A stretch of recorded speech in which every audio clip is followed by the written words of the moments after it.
Is the most successful active amateur boxer Felix Savon of Cuba, going for his 5th consecutive World Heavyweight Championship, and he's also the Olympic champion. Luan Krasniqi of Germany is the opponent. And so in the heavyweight division, the Germans guaranteed at least a silver. If Krasniqi did any better than that, it would be the upset of these championships. It would be phenomenal if he did that, Scott. I mean, he's going up against not only the favorite of the tournament, but a crowd favorite. Even here in Germany, he's probably got as much support as Krasniqi's got. And he tries the right-hand bomb, and there's a jab, and that's going to be scored as a knockdown. The fight barely underway, and Savon caught Krasniqi with a hard left that hurt him. German takes the count, and Russ, the tone for this match has now been set. It looks like Savon wanted to go out there and take this guy out quickly. Krasniqi walked into that straight left jab, and although he wasn't hurt by it, because the glove touched the floor, it has to be considered a knockdown. The ref had no alternative but to give him the standing 8. German comes back gamely. He beat a Turkish fighter to advance. Savon dispatched a French boxer in his semifinal. He was unchallenged on his side of the draw, and this fight looks like it could follow the same pattern. I don't think there's anybody that's going to be able to touch Savon. I mean, he's technically perfect, he's experienced, he's strong. I mean, what would it take to beat a guy like this? Is somebody that's going to be an equal to him. And I mean, Krasniqi's got his 70-odd fights going up against the 200 of Savon. How do you expect to win that way? Russ, things have settled down now since Savon caught Krasniqi in the first 10 seconds and scored the 8 count on him. You can see how crude Krasniqi is when he throws his punches.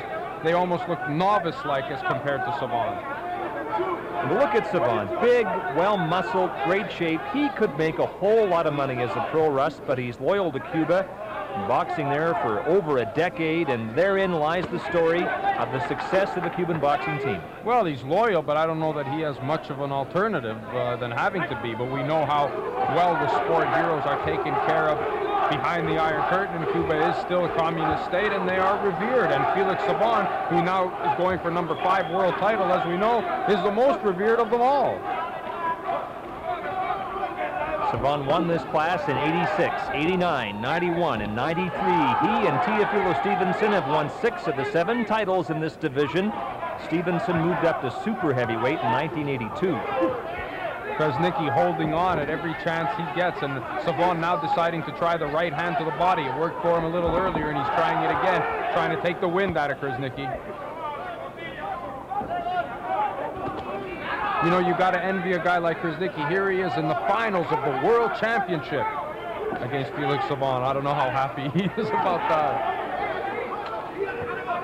Savon trying to push him off to get the punching room he needs to unleash that vaulted right hand. Trying it again to the body. Final minute of round number 1, and Felix Savon of Cuba holding a 2-0 lead. Oh, and a hard right to the body took the wind out of Krasniqi, as you thought it might, Russ. Takes another count, and if you want an example of how body shots don't often score, that could be one. I don't think it's come up on the computer. We've lost this. No, it hasn't. An 8 count, so obviously the blow was there, and no scoring blow registered. Now, I know this is Felix Savon, and we're not going to be too much of a worry about him here right now, and I'm sure he's not worrying about it. But when you think of some of the other fighters where the same things has happened to them, you know, it's just totally unfair for them. Into the final seconds of round 1 with the way this fight started. I'm surprised we got this far. Savon leading 2-0, but in control.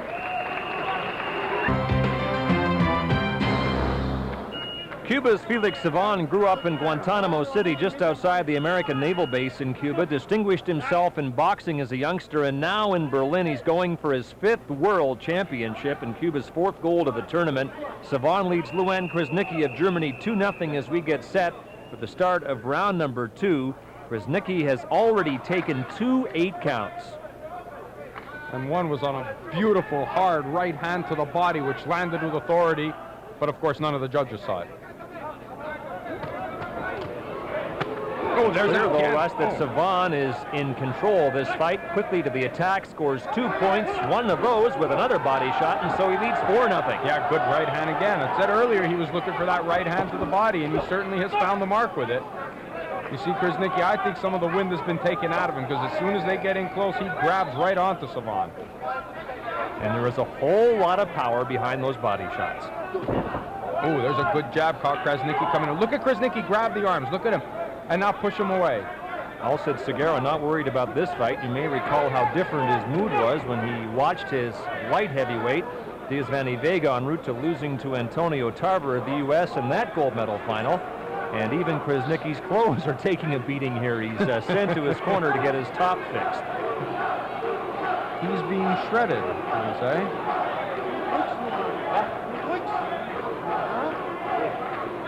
So we're early in round number 2. Felix Savon of Cuba in control against Luan Krasniqi.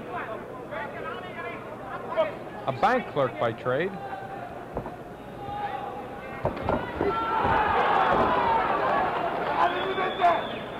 There he is again, just grabbing. Look at him with his left hand, just holding on to Savon's back. He's basically just trying to survive here at this point. And you know he wants to do well in front of the hometown fans, Scott. I mean, low blow. Body shot, I guess that was, by Savon. Well, we'll have to see. We'll have to see. Suggesting it's low. Yeah, we'll have to see if the referee calls it as a low blow or not. Yes, he's called it as a low blow. So in that case, this standing 8 count will not go against him. It will not be considered a standing 8 count as a result of either a knockdown or what have you. This is like on a foul blow, so it does not take it into consideration on the amount of 8 counts in a round. So Savon was cautioned to keep his punches up, and the fight continues. You can see the German simply trying to hang on to Savon at every opportunity. There's that right hand again. And you know, the thing is, I mean, Savon's out there trying that right hand to the body, and Krasniqi is doing nothing to try to block it. As a matter of fact, look how far his elbows are away from his body. He's still leaving that whole target open, so Savon's going to take advantage of it. Good right by Savon there for his 5th point of the bout. And Krasniqi grabbing on now. There's a caution for holding and headlocking. The referee said he'd seen enough of that, so he took points away from Krasniqi. They were added to Savon's total, and now it's a 7-0 lead for the Cuban. Look at him grabbing on again. If he keeps doing this, the referee's not going to have any choice but to disqualify him. And, you know, you don't want to get disqualified in front of your hometown fans. You want to go out at least in a blaze, give it your best shot.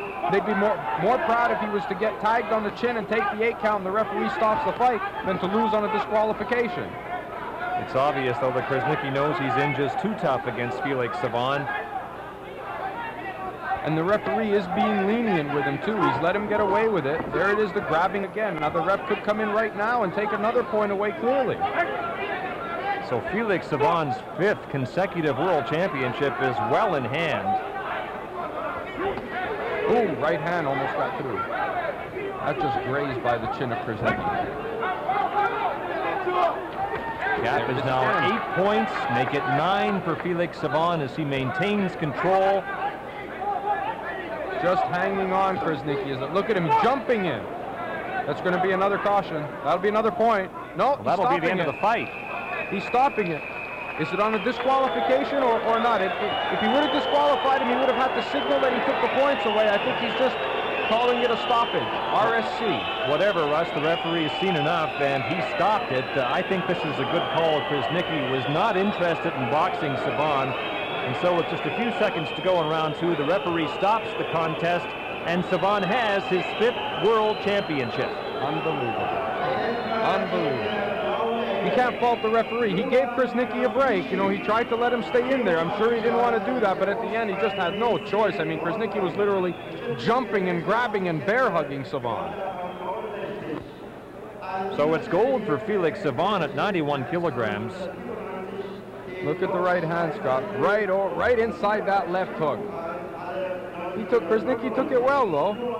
But look at the way he fires back, not coordinated, real novice-like. So this is formal confirmation now of yet another world championship for Cuban heavyweight Felix Savon.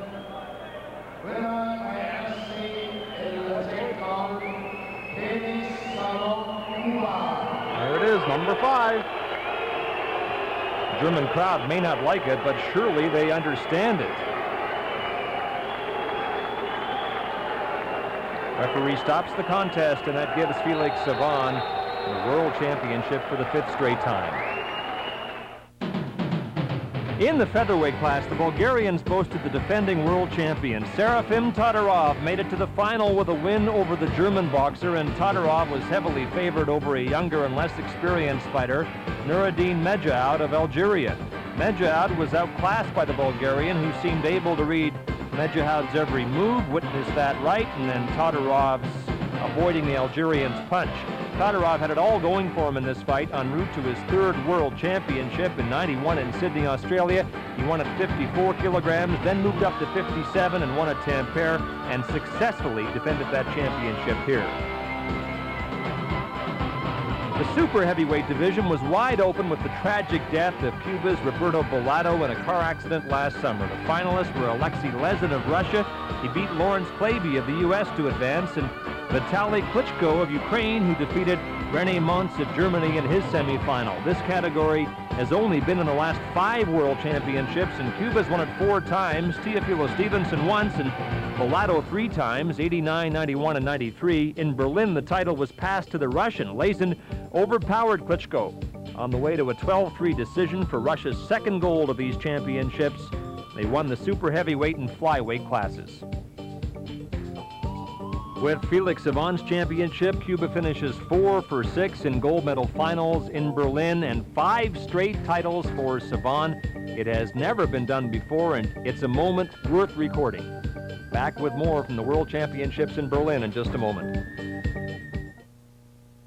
We got into the nerve center of... Is that the Cubans are the ones to beat. They are, and all the countries have to prepare themselves to do battle with the Cubans. They're going to have to go into Atlanta looking for number 1, and that is the Cubans. If they can get themselves ready, geared, prepared, conditioned to do battle with the Cubans, they will finish in the medals, gold, silver, or bronze. Russ, what about the Americans? They placed 1 in the finals in Berlin. He did win the gold, mind you, but we're used to more than that from the U.S. How much work do the American boxers have to do before the Olympics in their own country? Well, like all the countries, they have a lot of work to do, no doubt about that. But don't be surprised, don't count the Americans out. They will be in front of their home crowd, they will get ready, they want to put on a good performance in Atlanta. I won't be surprised by anything they do in Atlanta. And no Canadian got past the second round of the World Championships. It goes without saying that they, too, have a tremendous amount of work ahead of them. They do. None of these guys are guaranteed for the Olympics next year. They still have to win the nationals. They still have to win the box office. And after that, they have to go to the North American qualifiers. Cuba and the U.S. are exempt from that, but the rest of the countries must participate, and you've got to win that tournament to be eligible to go to the Olympics. So before they even start looking at Atlanta, they have a lot of work to do to make it there. Okay, Russ, and we'll have a few more stops on the road to Atlanta, I'm sure. We'll see you then. For Russ Anber, I'm Scott Oak. Thanks for watching, and so long, everybody. Don't forget, the tradition continues with the Stanley Cup playoffs on Molson Hockey.